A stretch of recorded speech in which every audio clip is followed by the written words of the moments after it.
Alabama prosecutors today argued that the sheriff gave a reserve deputy card to Tong Shen Chiu, a man he had never before met, in an attempt to get the man to give him a $50,000 loan.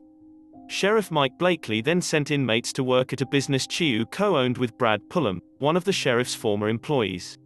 But defense attorneys were able to cast doubt on the credibility of Pullum and another of the state's witnesses today in the corruption trial against Blakely, the elected sheriff of Limestone County, home to the fast-growing suburbs just west of Huntsville. During testimony, Chiu alleged that Pullum swindled him out of $750,000 to finance various business ventures that never took off. Blakely's defense attorneys questioned whether Pullum was drunk or high during his testimony. Pullum told the jury that he took prescribed pain medication before testifying but that he hadn't been drinking. The state called Pullum to testify about a time back in 2015 when he arranged for Chiu to give the sheriff a $50,000 check. Blakely is charged with 11 crimes, including using his position for personal gain in connection with the inmate labor and the check from Chiu. Pullum and Chiu co-owned a business with Pullum's daughter.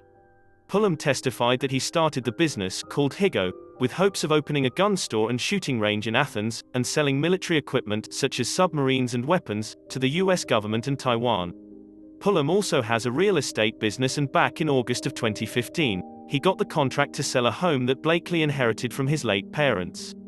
Pullum testified that he paid off a $22,189 lien against the home ahead of the sale.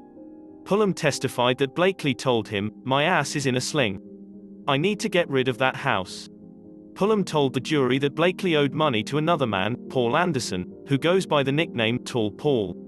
More than a year earlier, Anderson had loaned the sheriff $30,000 to repay the county $28,572 that the sheriff had been overpaid because of an accounting error in 2013. Blakely planned to repay Anderson by selling the home he inherited from his parents, according to state prosecutors, but it was taking too long to sell. Pullum testified that he asked Chiu to give the sheriff $50,000 to repay Anderson. State prosecutors allege that Chiu only gave Blakely the money after the sheriff made him an honorary deputy and gave him a card that he could use as a pistol permit. But Chiu, also testifying for the state, told the jury that he took out a loan and wrote the $50,000 check to the sheriff because Pullum had asked him to. He also testified that he had already taken out the loan and requested the check before he even met Blakely to get the deputy card. Back then, Chiu testified, he trusted Pullum because they were friends. Chiu told the jury that now he has nothing to do with Pullum.